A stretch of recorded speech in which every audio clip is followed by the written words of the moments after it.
শুভ সকাল বন্ধুরা। আজ হলো 14 মে 30 বৈশাখ বৃহস্পতিবার। আজকের সকালের বিশেষ বিশেষ খবর হলো জুনের প্রথম সপ্তাহে মন্ত্রিসভা সম্প্রসারণ, খালি থাকবে দু একটি স্থান। 21 মে থেকে বিধানসভার অধিবেশন, চন্দ্রমোহন প্রোটেম স্পিকার। 2 লক্ষ সরকারি চাকরি দিতে টাস্ক ফোর্স, 3 মাসের রিপোর্ট। ভূপেনের জন্মশতবর্ষের সমাপ্তি অনুষ্ঠান দিল্লিতে, 32 কোটি ব্যয়ে সংগ্রহালয়। চালু হচ্ছে ইউসিসি, ছাড় ধর্ম পালন উপজাতি রীতিতে। হিমন্ত 2.0 মন্ত্রিসভার প্রথম বৈঠকেই সিদ্ধান্ত, বিল আসছে বিধানসভায়। নির্ধারিত হবে বিয়ের ন্যূনতম বয়স, বিয়ের রেজিস্ট্রেশন আইনি বিচ্ছেদ বাধ্যতামূলক। বহুবিবাহ নিষিদ্ধ, লিভ ইন রিলেশনে বিধিনিষেধ। পৈতৃক সম্পত্তিতে মেয়েদের অধিকার। লিটার পিছু আমুল দুধের দাম বাড়ছে 2 টাকা। সোনার উপর আমদানি শুল্ক বেড়ে 15%। ভেঙে গেল 17.5 কোটির বাঁধ, কাটিগুড়ার গোবিন্দপুরে আতঙ্ক। বসত বাড়ি রক্ষা করতে নিজস্ব উদ্যোগে নদীতে ব্যারিকেড বসাচ্ছেন স্থানীয়রা। অতিরিক্ত ভিড় সামাল দিতে শিলচর দিল্লি স্পেশাল ট্রেন, চলবে আগরতলা আনন্দবিহার টার্মিনাল স্পেশালও। এবং সর্বশেষ খবরটি হলো হিন্দু ধর্ম জীবনযাপনের পদ্ধতি, মন্দিরে না গেলে ধর্মবিশ্বাস অটুট থাকে। শবরীমালা মামলায় গুরুত্বপূর্ণ পর্যবেক্ষণ সুপ্রিম কোর্টের। এবারে শুনুন বিস্তারিত খবর। 2 লক্ষ সরকারি চাকরি দিতে টাস্ক ফোর্স, 3 মাসের রিপোর্ট। গত সরকারের 5 বছরের কার্যকালে 1.5 লক্ষের বেশি সরকারি পদে নিয়োগ করা হয়। তবে এবারের ভোটে বিজেপির প্রতিশ্রুতি ছিল 5 বছরে 2 লক্ষ সরকারি চাকরি। তাই সরকার গঠনের পর মন্ত্রিসভার প্রথম বৈঠকেই 2 লক্ষ চাকরি দেওয়ার প্রক্রিয়া শুরু করে দিয়েছেন মুখ্যমন্ত্রী। কীভাবে 2 লক্ষ চাকরি দেওয়া সম্ভব হবে তা নিয়ে সিদ্ধান্ত নিতে মুখ্য সচিবের নেতৃত্বে একটি টাস্ক ফোর্সও গঠন করে দেওয়া হয়েছে। বুধবার মন্ত্রিসভার বৈঠকের পর মুখ্যমন্ত্রী নিজেই এই খবর জানিয়েছেন। 2 লক্ষ সরকারি চাকরি দেওয়ার প্রতিশ্রুতির রূপায়ণে নেমে পড়ার কথা জানিয়ে তিনি বলেন, 2 লক্ষ চাকরি কীভাবে দেওয়া যায় তা নিয়ে সিদ্ধান্ত নিতে মুখ্য সচিবের নেতৃত্বে এক টাস্ক ফোর্স গঠন করা হয়েছে। আগামী 3 মাসের মধ্যে রিপোর্ট দেবে টাস্ক ফোর্স। বিভিন্ন সরকারি বিভাগ, সরকারের সহযোগিতায় চলিত বিভিন্ন বিশ্ববিদ্যালয় কর্পোরেশন, ষষ্ঠ তফসিলের অধীন কাউন্সিলরগুলির সঙ্গে আলোচনা করে রিপোর্ট দাখিল করা হবে। এদিকে ভূপেন হাজারিকার বর্ষজোড়া জন্মশতবর্ষের সমাপ্তি অনুষ্ঠান দিল্লিতে আয়োজনের সিদ্ধান্ত নিয়েছে সরকার। আগামী 8 সেপ্টেম্বর নয়াদিল্লির ভারত মণ্ডপমে অনুষ্ঠিত হবে ভূপেন হাজারিকার জন্মশতবর্ষের সমাপ্তি অনুষ্ঠান। মন্ত্রিসভার বৈঠকে এই সিদ্ধান্ত নেওয়া হয়েছে। তাছাড়া 32 কোটি টাকা পেয়ে মহানগরের শঙ্করদেব কলাক্ষেত্রে স্থাপন করা হবে ভূপেন হাজারিকার সংগ্রহালয়।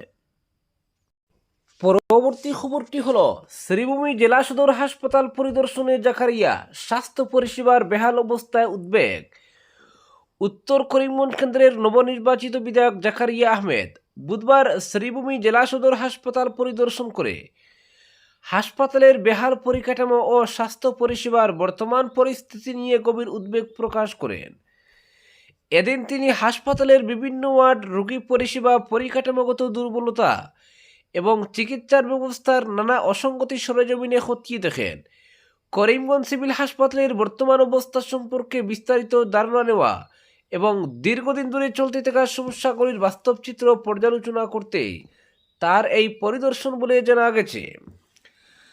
হাসপাতালের চিকিৎসা পরিষেবার মানোন্নয়ন, রোগীদের ভোগান্তি কমানো এবং পরিকাঠামোগত উন্নয়নের লক্ষ্যে জেলার স্বাস্থ্য বিভাগের ঊর্ধ্বতন আধিকারিকদের সঙ্গে দীর্ঘক্ষণ গুরুত্বপূর্ণ আলোচনা করেন বিধায়ক। আলোচনায় হাসপাতালের শয্যা সংকট, চিকিৎসক ও স্বাস্থ্যকর্মীর অভাব, অপর্যাপ্ত পরিকাঠামো, নিকাশি ব্যবস্থার দুরবস্থা এবং রোগীদের জন্য প্রয়োজনীয় সুযোগ সুবিধার অভাব সহ একাধিক গুরুত্বপূর্ণ বিষয় উঠে আসে। বিধায়ক স্পষ্ট ভাষায় জানান, সাধারণ মানুষের স্বাস্থ্য পরিষেবার ক্ষেত্রে কোনো রকম আপোষ করা হবে না। হাসপাতালের সার্বিক উন্নয়নের জন্য প্রয়োজনীয় সব ধরনের পদক্ষেপ গ্রহণে তিনি সর্বাত্মক উদ্যোগ নেবেন বলেও আশ্বাস দেন। তিনি আরও বলেন, শ্রীভূমি তথা করিমগঞ্জ জেলার সাধারণ মানুষ দীর্ঘদিন ধরে উন্নত স্বাস্থ্য পরিষেবা থেকে বঞ্চিত হয়ে আসছেন। তাই হাসপাতালের স্থায়ী উন্নয়ন এবং স্বাস্থ্য পরিষেবার গুণগত মান ফিরিয়ে আনতে স্বাস্থ্য বিভাগের সঙ্গে সমন্বয় রেখে দ্রুত কার্যকর পদক্ষেপ গ্রহণ করা অত্যন্ত জরুরি। পরবর্তী খবরটি হল, গ্রীষ্মকালীন অতিরিক্ত যাত্রী ভিড় সামাল দিতে উত্তর পূর্ব সীমান্ত রেলওয়ে শিলচর ও আগরতলা টু দিল্লির মধ্যে 2 জোড়া বিশেষ ট্রেন চালানোর সিদ্ধান্ত নিয়েছে। ট্রেন নং 0566 শিলচর দিল্লি জংশন স্পেশাল আগামী 18 মে থেকে 29 জুন প্রতি রবিবার সন্ধ্যা 7টায় শিলচর থেকে রওনা দেবে এবং মঙ্গলবার দুপুর 12টায় দিল্লি জংশনে পৌঁছাবে। ফিরতি পথে ট্রেন নং 05665 Delhi junction to Silchar special আগামী 20 মে থেকে 1 জুলাই প্রতি মঙ্গলবার সন্ধ্যা 6:30 দিল্লি জংশন থেকে ছেড়ে বৃহস্পতিবার সকাল 10টায় শিলচরে পৌঁছবে।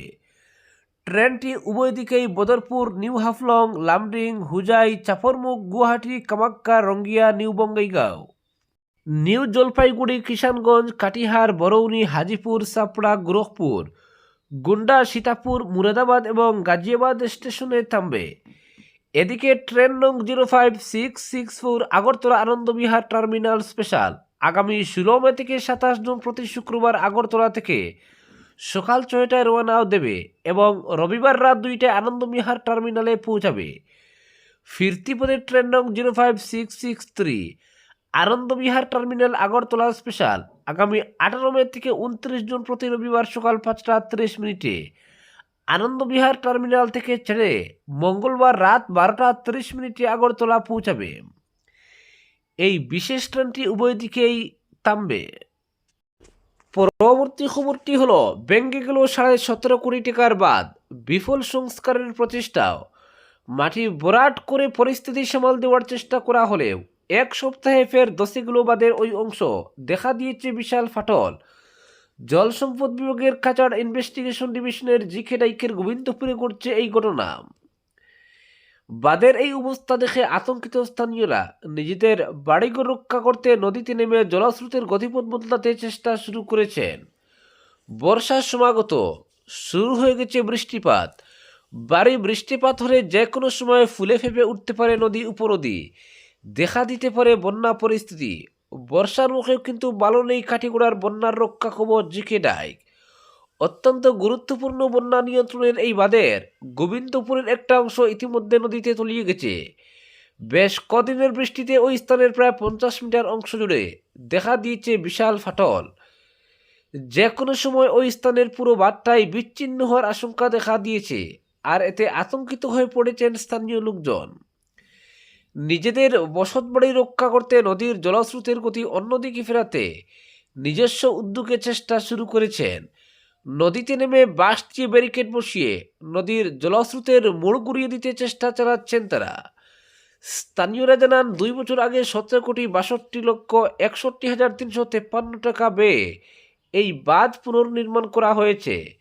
মেসার্স দসনিয়া অ্যান্ড কোম্পানি প্রাইভেট লিমিটেড নামের এক ঠিকাদার সংস্থার নামে 2023 সালের 4 ফেব্রুয়ারি ওয়ার্ক অর্ডার ইস্যু করেছিল রাজ্যের জল সম্পদ বিভাগ।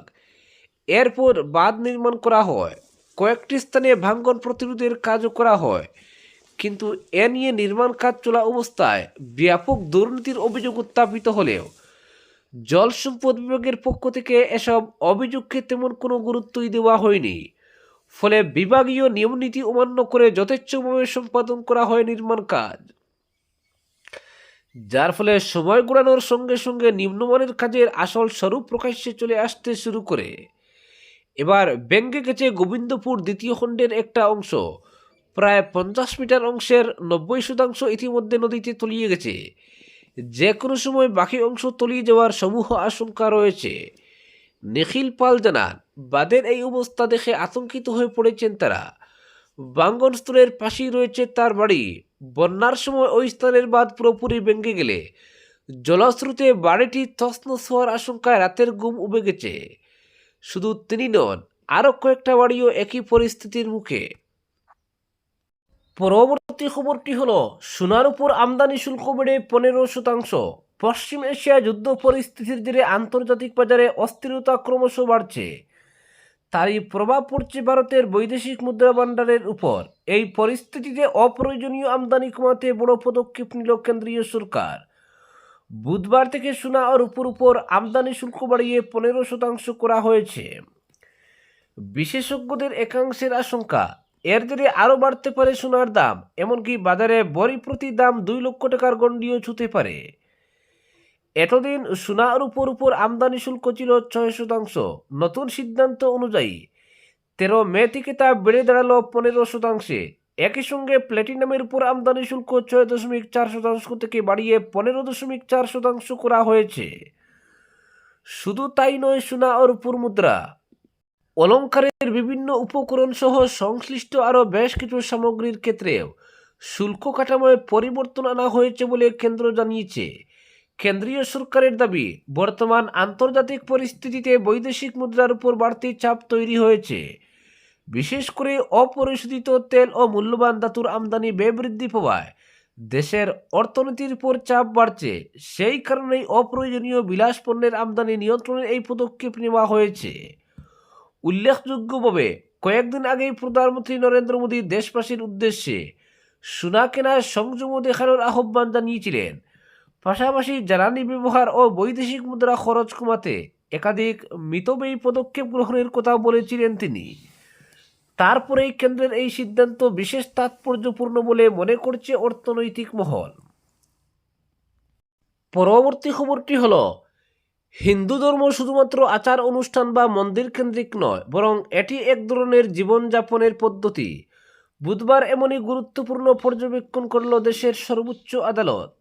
সুপ্রিম কোর্ট স্পষ্ট জানিয়ে দিয়েছে, হিন্দু হিসেবে নিজেকে প্রতিষ্ঠা করতে হলে বাধ্যতামূলকভাবে মন্দিরে যাওয়া বা নির্দিষ্ট ধর্মীয় আচারে অংশ নেওয়ার প্রয়োজন নেই। বাড়িতে প্রদীপ জ্বালিয়েও নিজের ধর্মবিশ্বাসের পরিচয় দেওয়া হয়। প্রধান বিচারপতি সূর্যকান্তের নেতৃত্বাধীন 9 জন বিচারপতির সাংবিধানিক বেঞ্চে এই মন্তব্য করা হয়। কেরলের শবরীমালা মন্দিরে মহিলাদের প্রবেশাধিকার সংক্রান্ত মামলা সহ বিভিন্ন ধর্মীয় স্তরে নারীদের প্রতি বৈষম্য এবং ধর্মীয় স্বাধীনতার পরিধি নিয়ে একাধিক মামলার শুনানির সময় এই পর্যবেক্ষণ সামনে আসে। আদালত জানায়, কোনো ব্যক্তির ধর্মবিশ্বাস বিচার করার ক্ষেত্রে শুধুমাত্র বাহ্যিক আচরণকে মানদণ্ড হিসেবে ধরা যায় না। ধর্ম মানুষের ব্যক্তিগত অনুভূতি ও জীবনচর্চার অংশ। তাই মন্দিরে না গেলেও বা নিয়মিত পূজা অর্চনা না করলেও কোনো ব্যক্তি হিন্দু নন এমন দাবি করা যায় না। এই মামলায় দাউদি বোহরা সম্প্রদায়ের ধর্মীয় স্বাধীনতার বিষয়টিও আলোচনায় উঠে আসে।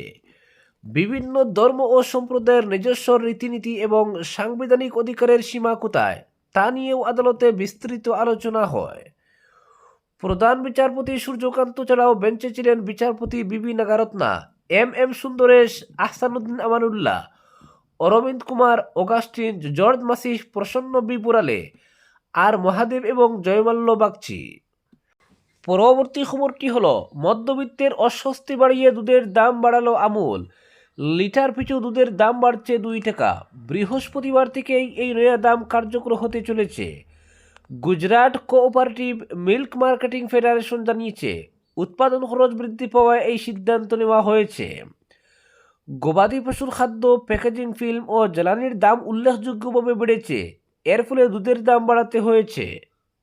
সংস্থার তরফে জানানো হয়েছে, আমুল গোল্ডের 500 মিলিলিটারের দাম ছিল 34 টাকা, তা বেড়ে হচ্ছে 35 টাকা। আমুল তাজা 500 মিলিলিটারের দাম 28 টাকা থেকে বাড়িয়ে করা হচ্ছে 29 টাকা। আমুল বাফেলো মিল্ক 500 মিলিলিটারের দামও 37 টাকা থেকে বেড়ে হচ্ছে 39 টাকা।